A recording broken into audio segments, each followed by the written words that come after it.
Assalamualaikum warahmatullahi wabarakatuh. Anak-anakku semua, bagaimana kabarnya kalian? Semoga kalian tetap dalam keadaan baik dan sehat ya. Kita memasuki pelajaran baca tulis Al-Qur'an. Oke, ini bukunya. Mari bersama-sama kita buka. Anak-anak juga buka ya bukunya. Diambil, dibuka, kemudian buka halaman ke-15, pelajaran yang pertama.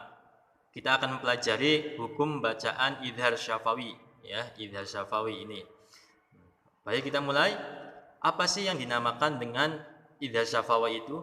Idhar syafawi itu terjadi apabila ada mim sukun, mim sukun bertemu dengan huruf hijaiyah selain mim dan ba. Nah, maka wajib dibaca dengan idhar syafawi. Nah, di sini ada huruf-huruf hijaiyah nih. Di sini tidak ada mim dan ba. Jadi ketika ada mim sukun bertemu dengan salah satu huruf ini, yang 26 ini dikatakan idhar syafawi. Oke.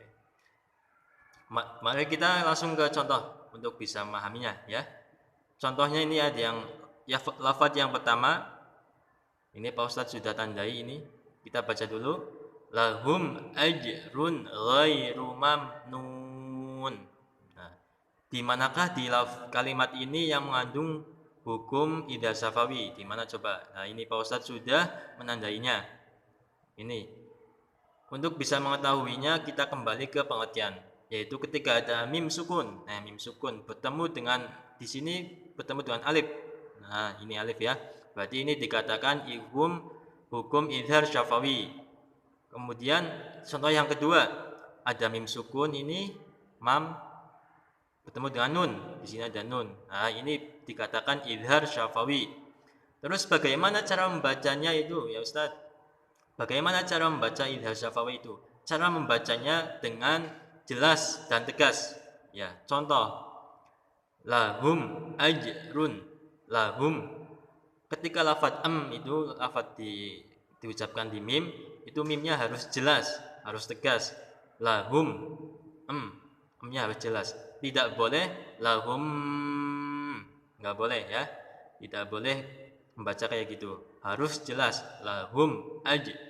Contoh yang kedua, mamnun. Tidak boleh mamnun, nggak boleh.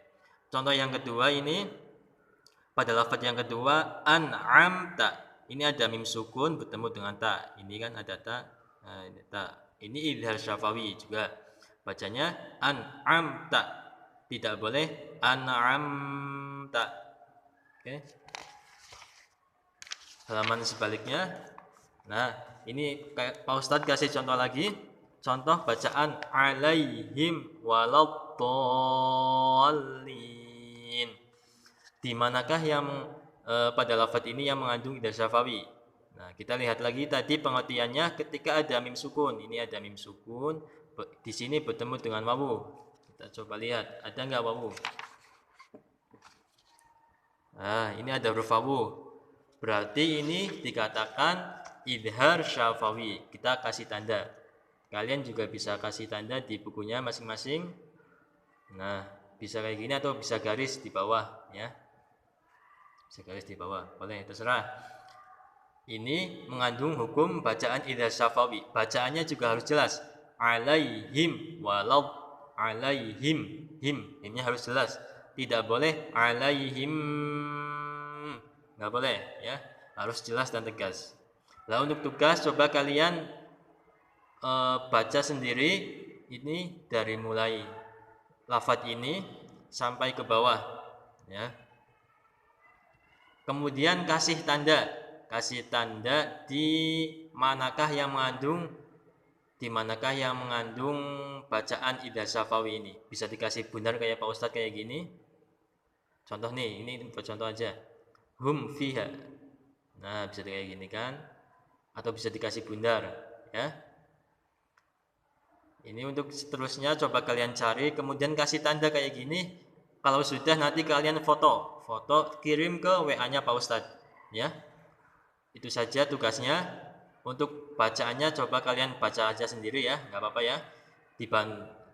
Kalau belum bisa mohon bantuan dari ayah bunda kalian. Oke? Semangat belajar.